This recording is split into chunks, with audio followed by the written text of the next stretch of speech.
Salut les devins, c'est Saiki, on se retrouve aujourd'hui avec de bonnes nouvelles concernant le film Dragon Ball Super Super Hero, en tout cas des news plutôt agréables, avec la révélation d'un visuel de Gotenks donc adolescent, proche de l'âge adulte. On va voir qu'il y a quelques spécificités de chara-design et qu'une certaine version de Gotenks nous est révélée et pas les autres. Au milieu de tous ces pipoteurs du 1er avril, il y a eu de bonnes nouvelles concernant le film, bonnes nouvelles qui est plutôt d'ailleurs passée inaperçue. Alors j'espère que durant ce 1er avril, avec tous les poissons qui ont nagé, vous ne vous êtes pas fait avoir. Non, il n'y a pas eu de retour de l'anime Dragon Ball Super et de l'arc Moro d'annoncer. Non, le film Dragon Ball Super Super Hero n'a pas été reporté à juillet. Énormément de poissons d'avril ont été faits sur Dragon Ball Super en particulier. Et non, tout cela, tout ce qui est un petit peu farfelu, tout ce qui est un petit peu miraculeux presque, n'a pas eu lieu. Par contre, le film DBS Super Hero, qui est reporté à une date pour le moment encore indéfinie, suite au hack de Toei Animation, nous promet tout de même de nous donner des nouvelles le 16 avril 2022, à l'occasion de la diffusion du film Dragon Ball Super Broly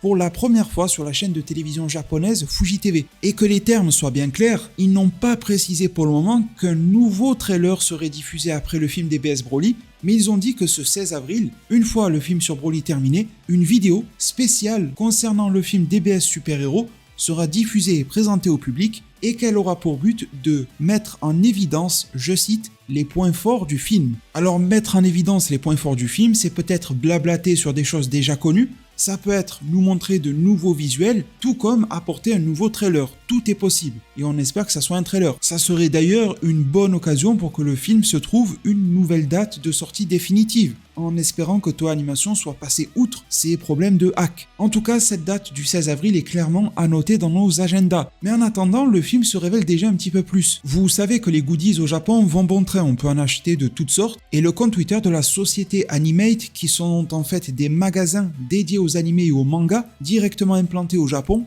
nous montre que dans ces locaux, ils ont installé une nouvelle borne, une nouvelle machine qui, en échange de 300 yens, soit environ 2,22€, vous permettra d'obtenir un clear file Dragon Ball Super Super Hero. Ce sont des espèces de porte-documents, mais qui ont surtout pour objectif premier d'être collectionnés. Et sur la photo présentée, on y voit Son Goku, Ultimate Gohan, c'est même écrit Ultimate d'ailleurs, on y voit le Dr Edo, Magenta, Carmine et j'en passe, mais on y voit aussi Goten et Trunks, dont les dizaines sont déjà connus, mais on y voit le fruit de leur fusion. Personnages qui nous avaient été uniquement présentés en version grisâtre, sans coloration, sans aucun détail, sur le modèle d'une petite figurine UDM Burst que je vous avais déjà présenté il y a quelques semaines ou mois sur ma chaîne. Désormais, nous avons Gotenks avec un visuel complet, terminé, en couleur, et c'est la version de Gotenks en surpoids qui nous est présentée. Une nouvelle fois, nous avons la confirmation qu'il y aura la fusion ratée. Cela ne contre-indique pas le fait qu'il y aura une version réussie, ça ne contre-indique pas non plus qu'il y aura la version ratée en sous-poids, mais pour le moment, c'est celle-ci qui est mise en avant.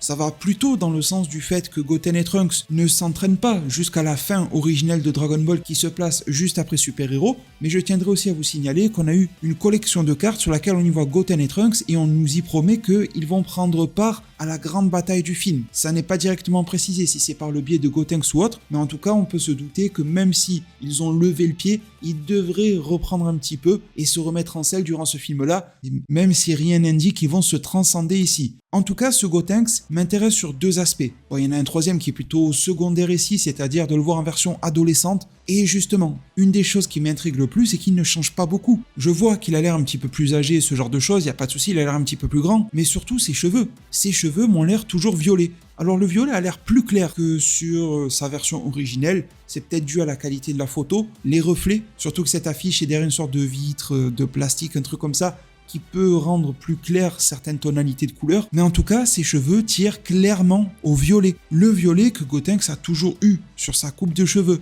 Jusque-là, pas de problème, mais le problème se crée quand l'on voit et l'on sait que Trunks, l'un des deux parties à cette fusion-là, aura les cheveux bleus dans Dragon Ball Super Super Hero. Et on peut alors se demander quelle serait la logique de Toei Animation vis-à-vis de ça. Ils veulent se rapprocher des couleurs les plus originelles possibles. Et on le voit sur Piccolo, on le voit sur Trunks, on le voit sur beaucoup de personnages. Mais Gotenks conserve l'aspect violet dans la dualité de coloration de ses cheveux. Est-ce que Toei Animation s'est fait un drôle de calcul en disant du noir et du bleu, ça fait forcément du violet, mais la logique serait étrange car Goten est représenté par la partie noire des cheveux de Gotenks et la partie violette représentait Trunks. Donc au final, il n'y avait pas de fusion, d'addition de couleurs. Il résonne comme Gotenks dans nos esprits car il a les cheveux violets. En tout cas, l'explication est difficile à trouver. Est-ce qu'elle sera glissée au sein du scénario? Peut-être qu'elle nous sera expliquée lors d'une interview. Il n'arrête pas de mettre l'emphase sur ces fameuses couleurs, sur la fidélité au Dragon Ball originel, pour nous laisser dans une forme d'ambiguïté vis-à-vis du personnage de Gotenks. Et je pense qu'ils sont un petit peu dans une impasse vis-à-vis de lui, car oui,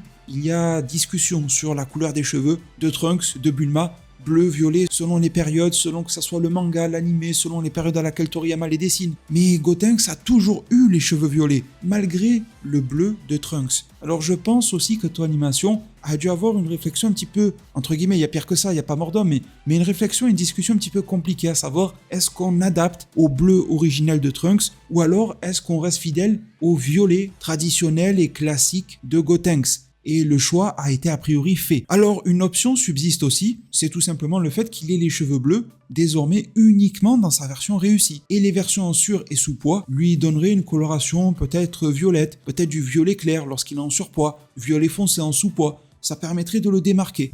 J'espère que cette réponse nous parviendra, mais attention, car il se peut que cette version de Gotenks soit l'unique version, et cela m'amène au deuxième point. Je remarque que ce Gotenks en surpoids se déplace bien mieux que lui-même lorsqu'il était enfant. Il avait du mal à faire 2-3 pas de côté, on s'en rappelle tous de cette scène-là. Là, il a l'air de faire un dash aérien, peut-être de voler, ça dépend, est-ce qu'il se jette d'en haut, il est en train de tomber, ou alors est-ce qu'il est vraiment en train de voler? La première version de Gotenks en situation d'obésité n'était pas capable de cela. Alors est-ce que Gotenks et Trunks vont arriver à tirer leur épingle du jeu, même lorsque la fusion est ratée? Ça pourrait être drôle, ça pourrait être intéressant, ça pourrait donner une nouvelle forme de subtilité à la forme, mais je pense que beaucoup de fans, et vous me répondrez dans un commentaire, seraient probablement déçus si uniquement là où les versions ratées de Gotenks apparaissaient, il y avait leur brin de lumière dans ce film super-héros. Si vous voulez mon avis, pour ma part, j'attends un petit peu de voir, parce que, ok, on peut avoir un Gotenks raté pour légitimer la fin de Dragon Ball, etc. et leur manque d'entraînement, mais on pourrait avoir Goten et Trunks de manière séparée, qui vont défusionner et s'en sortir très bien ainsi, en formant un beau duo, et qui, même sans fusionner, pourrait nous en mettre plein la vue dans une certaine mesure. Donc je me dis que ça peut être intéressant, même si Gotenks est raté. Mais bon, ma fibre nostalgique et mon cœur de fan réclament forcément une version de Gotenks réussie dans sa version adolescente préadulte. Mes très chers devins, je vous remercie infiniment. J'ai une grosse vidéo d'analyse sur la nouvelle évolution de Son Gohan dans ce même film, qui est soit déjà sortie ou alors qui va pas tarder à arriver. Si elle est déjà sortie, vous verrez le visuel apparaître dès maintenant à l'écran. Vous aurez le lien en description bien sûr, et elle sera cliquable à l'écran en fin de cette même vidéo. Je vous invite alors à aller la voir, à lui envoyer un maximum de soutien. Merci d'ailleurs en toute priorité pour le soutien que vous enverrez à celle-ci et de m'avoir accordé de votre temps aujourd'hui. N'hésitez pas à vous abonner, à mettre un maximum de pouces bleus. Prenez tous extrêmement bien soin de votre futur et à plus pour de prochains arts divinatoires.